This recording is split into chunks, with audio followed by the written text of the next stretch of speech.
ગીતામાં 3 નરકના દ્વાર કયા, કામ ક્રોધ ને લોભ. ભગવાન કિશને કામ ક્રોધ ને લોભ ને નરકના દ્વાર કયા.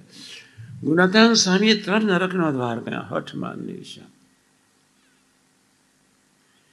અને જ્યાં સુધી હઠમાન ઈર્ષા હૃદય આકાશની વિશે હશે ત્યાં સુધી સ્વાધ્યાય ભજનમાં ડૂબેલા જ રહેવાનું.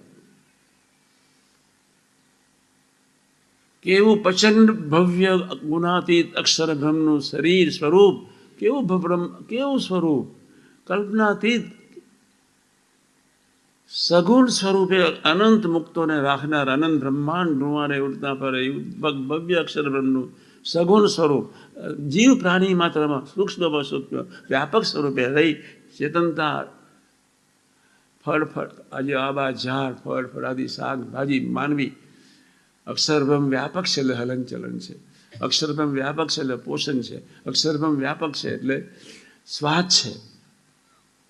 નીકળી ગયું એટલે બધું જ્યાં સ્વામિનારાયણ.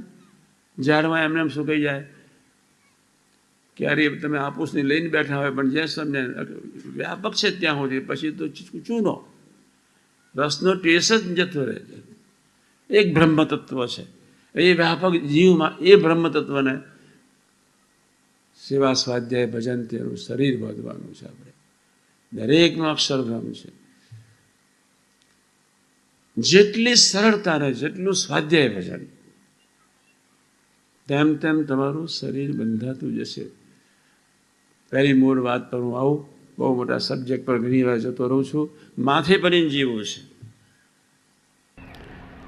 સહજાનંદ સ્વામી મહારાજને જય.